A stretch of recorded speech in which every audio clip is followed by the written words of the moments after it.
tarbiyatu, pendidikan secara praktek, secara langsung, secara bersinambungan, li ikhrajil alimid da'i al-ghayur, untuk mencetak santri yang seperti apa? Kata Buya, kriterianya yang pertama harus alim. Yang pertama apa? Orang kompak. Yang pertama apa?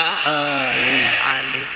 Alim saja nggak cukup. Nanti kita jelaskan bagaimana bahayanya kalau orang terjun dakwah tapi nggak punya ilmu. Khatir, saudara. Bahaya. Tapi alim saja nggak cukup, kata Buya.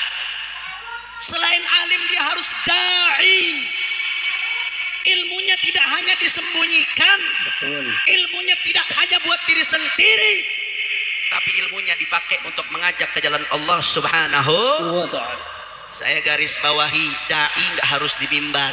Betul. Dai nggak harus di podium. Betul. Seorang guru ngajar muridnya ilmu syariat, dia hakikatnya mengajak muridnya ke jalan Allah. Ada yang berdakwah pengusaha dengan hartanya, ada yang berdakwah dengan jabatannya, ada yang berdakwah dari rumah ke rumah, ada yang berdakwah di atas podium. Yang penting dai, dia betul-betul mengajak orang ke jalan Allah. Karena hati-hati saudara, kalau ada orang alim, Allah titipkan ilmu, tapi nggak digunakan ilmunya, nggak ditempatkan, nggak dipakai buat ngajak orang, ilmunya disembunyikan. Apa kata Nabi? Di akhir zaman ketika timbul fitnah, idza dhaharatil fitnatu wa subba ashabi falyudhhiril alimu ilmah wa illa fa alaihi la'natullah wal malaikah wan nasi ajma'in la yaqbalullahu minhum sarfan wala 'adla. Astagfirullah. Kata Nabi sallallahu alaihi wasallam, kalau orang punya ilmu tapi ketika fitnah muncul, kegelapan di mana-mana, sahabat Nabi dicaci maki, dia diam, dia tidak ungkap. Saudara, hati-hati. Di situ dia wajib menampakkan ilmunya. Kenapa? Kata Rasul sallallahu alaihi wasallam, karena kalau tidak menampakkan ilmunya, maka dia akan mendapatkan laknat Allah, malaikat serta segenap makhluk. Na'udzubillah. Amin. Jadi nggak cukup alim saja, yang kedua harus da'i, mengajak. Da'i pun tidak cukup, alim da'i tidak cukup. Kriteria yang ketiga kata Abu ya harus ghayur, punya kecemburuan terhadap agama Allah, punya kepekaan, gak hanya mikirkan dirinya, gak hanya mikirkan orang sekitarnya, tapi yang dipikirkan umatnya Nabi Muhammad sallallahu, syariatnya Nabi Muhammad. Masya Allah. Kenapa demikian saudara? Tapi sebelum saya lanjutkan, kira-kira sampai sini jelas atau tidak? Orang saja tapi nggak punya kira, dia alim, baca kitabnya hatam, fikih mulai dari yang paling kecil, dari Safinatul Najah, Risalah Jami'ah, Sulamul Taufik, Muqaddimah Hadramiyah, lanjut Abu Syuja, lanjut Fathul Qaribnya Ibn Qasim, lanjut ke Umdatus Salik, lanjut lagi ke Fathul Mu'in, lanjut ke Minhajul Talibin, terus sampai kitab yang paling besar. Alim, ngaji tafsir, ngaji hadis, tapi kalau tidak punya kecemburuan, tidak punya ghirah, apa yang terjadi saudara? Jamidun la syu'ura fihi wala ihsas. Kaku saudara, dingin, la syu'ura fihi, gak punya perasaan, gak punya kepekaan. Kalau dirinya dihina, marah. Benderanya dihina, marah. Kelompoknya dihina, marah. Tapi giliran agama dihina, diam. Syariat direndahkan, diam. Allah direndahkan dan nabinya, diam. Umat ini diam. Kenapa seperti ini? Dia alim tapi nggak punya ghirah saudara. Saya mau tanya, yang model seperti ini ada atau banyak? Kurang kompak ada atau banyak? Ada atau banyak? Banyak. Bahaya atau tidak? Bahaya. Bahaya atau tidak? Bahaya saudara. Kalau sudah orang alim nggak punya kepedulian terhadap agama, akhirnya apa yang terjadi? Ilmunya hanya buat beli dunia. Betul apa betul? Ilmunya hanya untuk memperkaya diri. Imanuhum fi amplo. Jelas atau jelas? Jelas atau jelas? Hati-hati saudara. Makanya saya jadi teringat, ini bahayanya ilmu tapi nggak ada ghirah. Bahaya sekali saudara. Al-Imam Tajuddin As-Subki, seorang ulama besar, sahib Jam'ul Jawami', dalam kitabnya Tabaqat Asy-Syafi'iyah Al-Kubra, beliau menceritakan ayahnya. Ini Tajuddin Subki, masya Allah. Beliau ayahnya kakeknya ulama usratul ilm, usrah subkiyah atau usratul ilm, keluarga ilmu. Tajuddin Subkinya ayahnya Taqiyuddin Ali bin Abdul Qafi As-Subki, alim bin alim bin alim. Insyaallah mudah-mudahan Mbah Kiai Thaifur zuriyahnya jadi ulama semua meneruskan pesantren insyaallah. Amin ya rabbal alamin. Saudara, Tajuddin As-Subki cerita. Beliau cerita tentang ayahnya. Kata beliau, kana walidi Syekhul Islam rahimahullah. Ayah saya disebut Syekhul Islam. Ayahnya Taqiyuddin Ali bin Abdul Qafi. Anaknya Tajuddin, ayahnya Taqiyuddin Ali bin Abdul Qafi. Ayah saya itu katanya orangnya nggak bisa ngelihat sesuatu pasti amar ma'ruf nahi munkar. Yang ma'ruf diperintahkan, yang munkar dicegah oleh ayah saya. Nggak peduli depannya siapapun, ayah saya nggak peduli. Mau depannya rakyat, depannya pejabat, depannya orang kaya, depannya orang melarat, depannya orang besar, depannya rakyat jelata, nggak peduli saudara. Beliau tetap menyampaikan yang namanya amar ma'ruf nahi munkar, tentunya dengan cara beliau yang hakim, yang penuh hikmah. Dengan cara beliau, saudara, pada suatu hari beliau ketemu seorang amir, sultanah kalau sekarang kita bahasanya. Ketemu seorang amir, ini amir pakai jubah minad dhahab. Jubahnya dari jubah minad harir, mohon maaf. Jubahnya dari sutra. Ini banyak santri ini, betul? Jubah dari sutra murni. Hukumnya apa? Orang kompak, hukumnya apa? Laki-laki pakai jubah sutra, hukumnya ha? Gak punya, gak hanya jubah, gak hanya sutra saudara. Biqirasin min dhahab, dengan bordiran dari emas. Haram kuadrat, haram di atas haram. Imam Subki Taqiyuddin begitu melihat ini saudara, beliau tegur dengan hikmah, dengan cara santun. Kata-kata Imam Subki, wahai amir, wahai sultan, bukankah di pasar Baghdad ada jubah dari kain suf yang lebih bagus dari jubah itu? Bukankah di pasar Baghdad ada ukiran dari selain emas yang lebih indah dari ukiran itu? Kenapa kau tidak ambil? Apa gunanya kau pakai jubah dari sutra, pakai ukiran dari emas, tapi ini akan membuat kau terperosok di hadapan Allah Subhanahu wa Ta'ala. Saya mau tanya, Imam Subki menegurnya bagus atau tidak? Santun atau tidak? Akhlak atau tidak? Indah cara negurnya saudara. Akhirnya alhamdulillah karena haibah yang ada pada diri beliau, punya haibah, punya wibawa saudara. Alhamdulillah. Akhirnya apa yang terjadi? Itu sultan langsung seketika itu dia lepas jubahnya, dia nyatakan di depan Imam Subki bertaubat kepada Allah, tidak akan lagi pakai jubah dari sutra. Alhamdulillah. Sampai sini bagus atau tidak? Bagus atau tidak? Ini ulama amplop belum datang ini. Ulama amplop belum datang. Udah bagus, udah menurut. Dia buka jubahnya dari hadir. Akhirnya apa yang terjadi? Imam Subki pulang. Besoknya datang kerucuk-kerucuk ulama amplop saudara. Apa dia katakan kepada Amir? Wahai Amir, ketahuilah, sesungguhnya jubah dari sutra itu boleh menurut Syekh Fulan, Imam Fulan. Dengan bordiran emas, tiras dan dahab boleh menurut Syekh Fulan, Imam Fulan. Jadi ulama amplop pakai ibarah kitab juga ngomongnya saudara. Nyari ibarah. Makanya saya nggak heran. Kalau tahu-tahu di zaman sekarang ada kemunkaran saudara, dibelain pakai ibarah kitab, saya nggak heran saudara. Nggak kaget, udah ada modelnya zaman dulu. Dukun, tahu dukun? Tahu dukun? Belum lama lagi ramai ada masalah dukun. Orang barat aja ketawa saudara. Kita ada yang ngebelain pakai kitab saudara.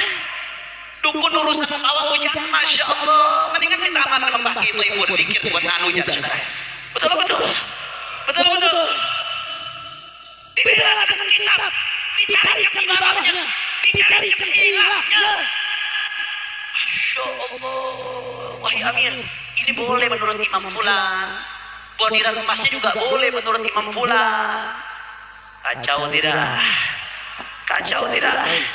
Lalu dia katakan sama dia, komporin itu Amir saudara. Amir, ketahuilah, sesungguhnya Subki bukan ingin menegurmu, tapi dia ingin mempermalukanmu, menunjukkan depan rakyatmu bahwasanya kau maksiat saudara. Dia komporin saudara. Dia komporin itu Amir. Akhirnya apa yang terjadi?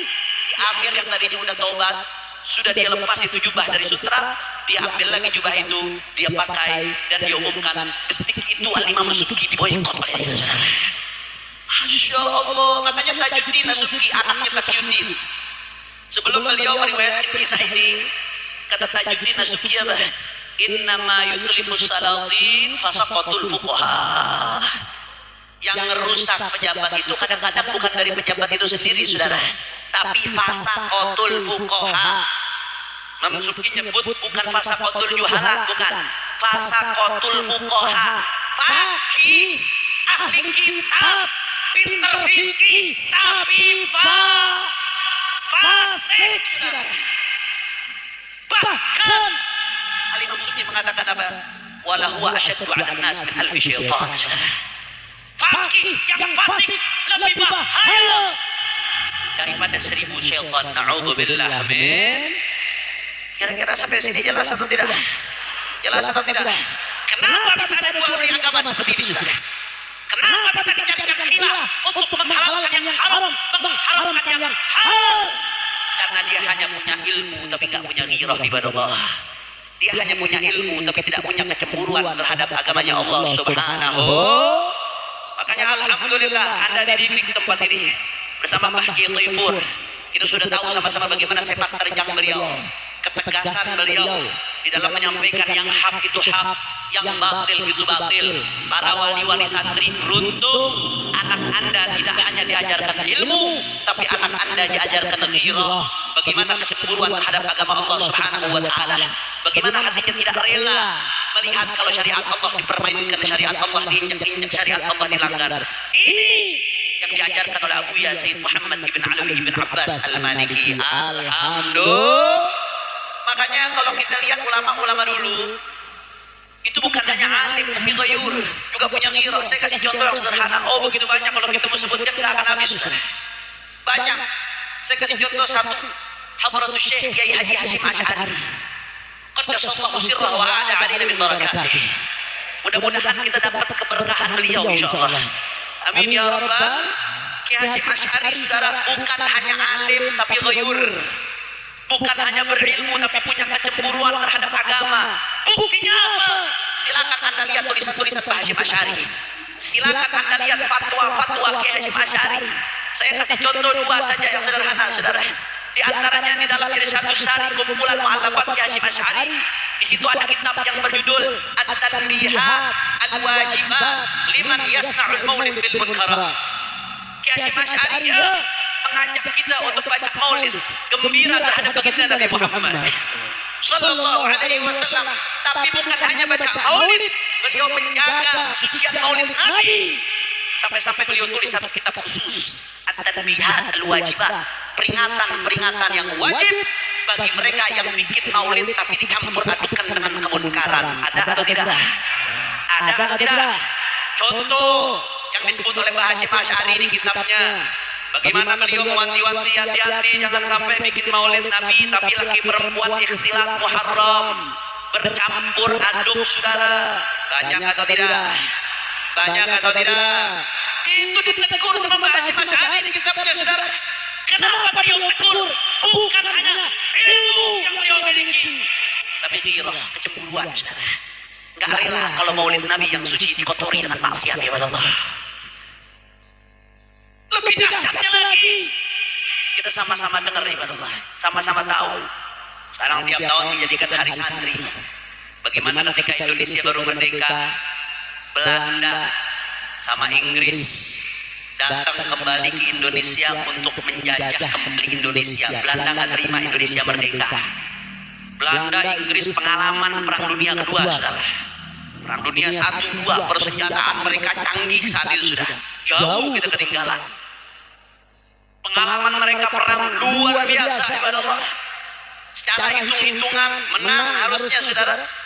Tapi apa yang terjadi begitu Belanda sama Inggris ada kabar mau datang ke Surabaya, saudara, pengen jajah kembali Indonesia, Mbah Kiai Haji Hasyim Asy'ari mengeluarkan fatwanya yang populer, fatwa resolusi jihad, yang artinya bahwasanya intinya isinya, saudara, barang siapa yang berjuang mempertahankan kemerdekaan Republik Indonesia karena Allah, maka dia hakikatnya berjihad di jalan Allah. Dan barang siapa yang mati karena mempertahankan Republik Indonesia perjuangannya, maka dia mati syahid di jalan Allah Subhanahu wa taala. Saudara, gara-gara fatwanya Mbah Hasyim Asy'ari ini, akhirnya saudara, rame-rame para ulama, para santri, para kiai dengan zikirnya, dengan wiridnya, dengan tekadnya yang bulat, mereka turun ke Surabaya. Terjadi pertempuran. Apa yang terjadi, saudara? Inggris kalah, Belanda kalah, Indonesia tetap merdeka, saudara.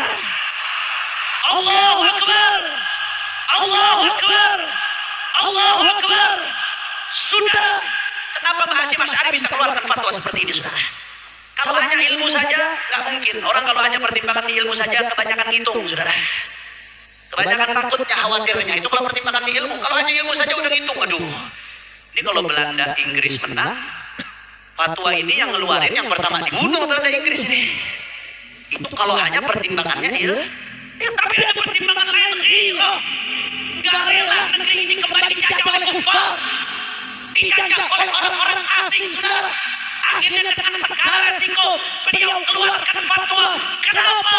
Karena beliau alim ghayur, bukan hanya berilmu, tapi punya ghairah, punya kecemburuan terhadap agama Allah Subhanahu. Kira-kira sampai sini jelas atau tidak? Jelas atau tidak? Siap ikuti jejaknya Mbah Hasyim Asy'ari? Siap ikuti perjuangannya Mbah Hasyim Asy'ari? Siap ikuti langkah kaki beliau? Siap istiqamah di atas manhajnya beliau? Takbir! Makanya nggak heran kalau Abu Yasin Muhammad bin Abdul Maliki mengatakan li'anna al-ilma bila ghairah jamidun la syu'ura fihi wal ihsas. Ilmu tanpa ghairah maka kaku, dingin, adem, tidak punya perasaan, nggak punya kepekaan, nggak peduli dengan apa yang terjadi di sekitarnya, nggak peduli terhadap umat, nggak peduli terhadap agama, tapi yang dipikirkan hanya dirinya. Ujung-ujungnya jubahnya ulama, tapi kelakuannya jadi ram. Na'udzubillah min. Kira-kira jelas atau tidak? Insya Allah. Kalau begitu jawab yang kompak, Purworejo. Kalau begitu ilmu tanpa ghirah bahaya tidak? Ilmu tanpa ghirah fatal atau tidak? Saudara, saya mau lanjut tapi udah jam 11 ini. Jangan. Lanjut atau jangan? Lanjut terus sampai subuh. Yakin? Betul? Ente sampai subuh, Anda pulang. Gue pikir gue robot ceramah sampai subuh. Nah, tapi berarti semuanya semangat, insya Allah mudah-mudahan diberkahi oleh Allah Subhanahu wa taala. Amin ya rabbal. Abu yang melanjutkan kama annal ghairata wahdaha la tasluhu lil qiyadati wal riyadati wal irsyad. Sebagaimana kalau hanya ghirah saja, tanpa ilmu, modal semangat saja, modal teriak saja, tapi tidak punya ilmu, maka la tasluh, saudara, nggak pantas.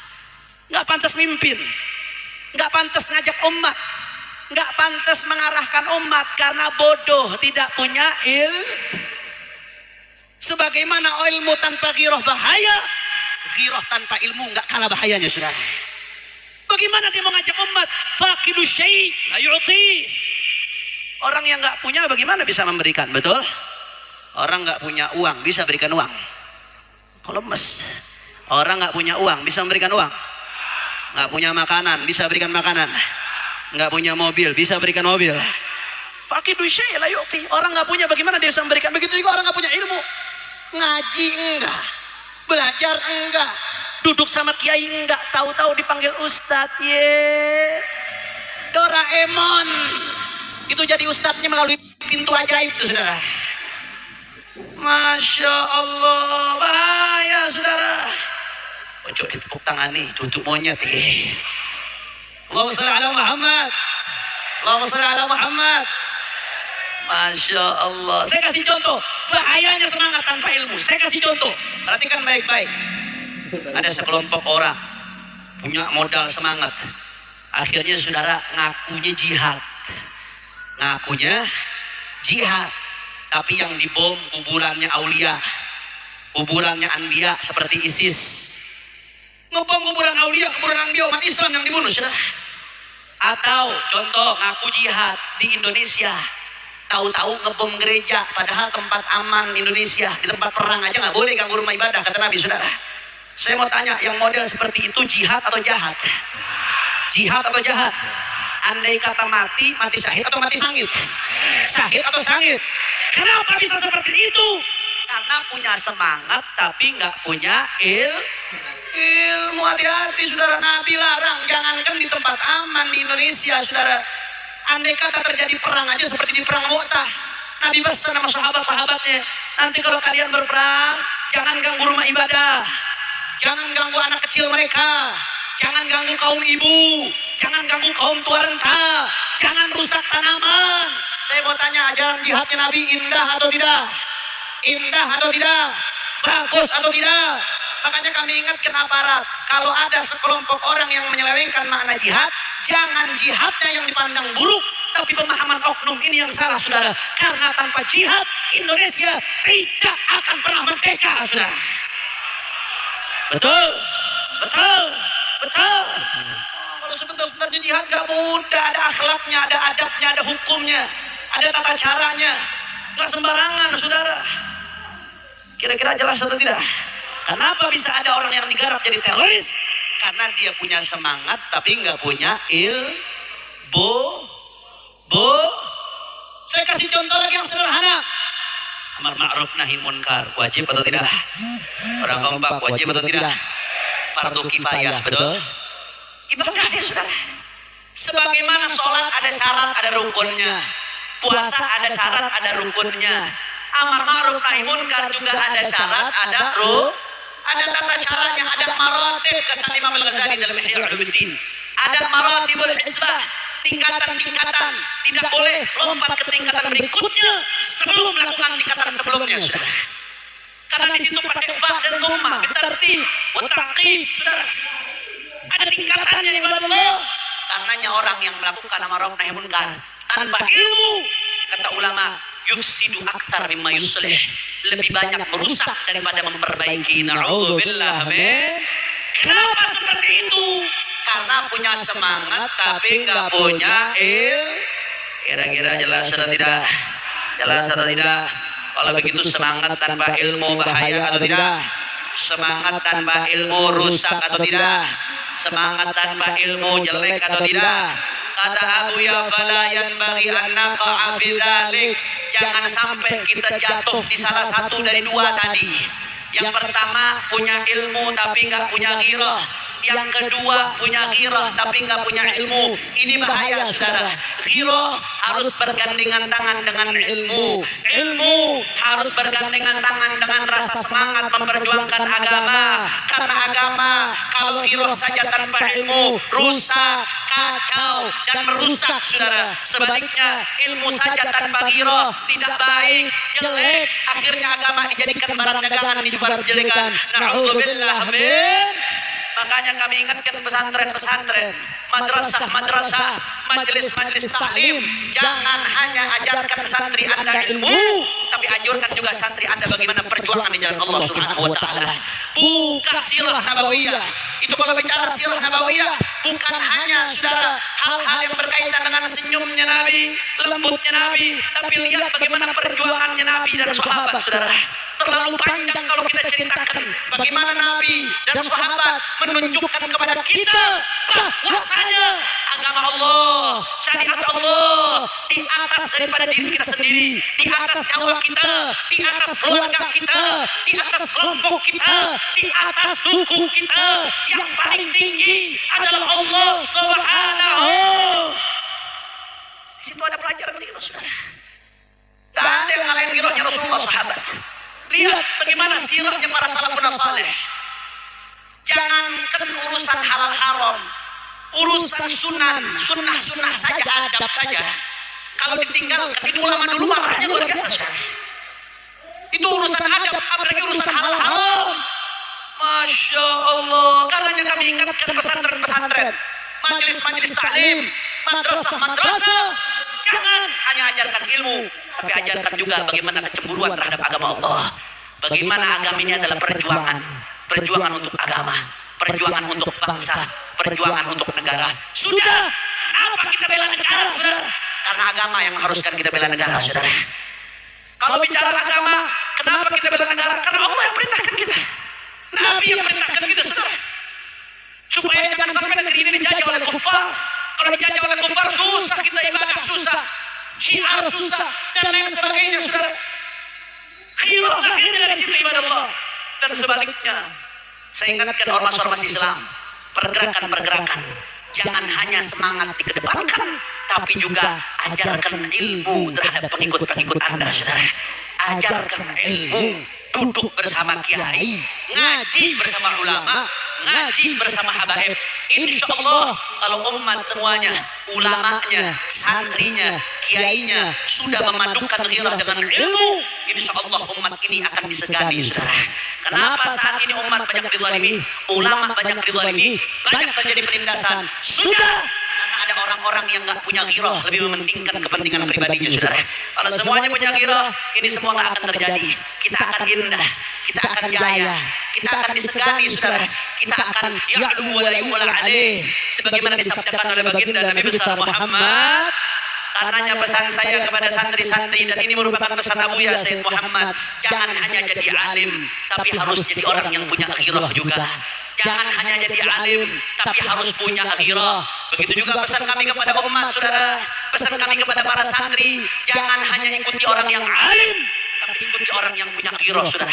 Ikuti ulama yang istiqamah, ulama yang betul-betul lurus, yang menyampaikan hak itu hak, batil itu batil, benar itu benar, salah itu salah. Nggak peduli, saudara, apapun resikonya, dicaci, dimaki, dihina, dipenjara, dibunuh sekalipun, kita akan pernah mundur untuk memperjuangkan agama, saudara. Allahu Akbar, Allahu Akbar, Allahu Akbar. Maka saya mau tanya umat Islam Purworejo, siap ikuti ulama yang istiqamah? Siap ikuti ulama Ahlus Sunnah wal Jamaah? Siap ikuti ulama yang lurus? Siap ikuti ulama Ahlul Akhirah? Siap ikuti ulama yang ilmunya bersambung ke Rasulullah? Siap ikuti ulama yang bela agama? Siap ikuti ulama yang bela negara? Siap ikuti ulama yang jaga NKRI? Takbir! Shallu ala Nabi. Itulah muqaddimah yang saya sampaikan.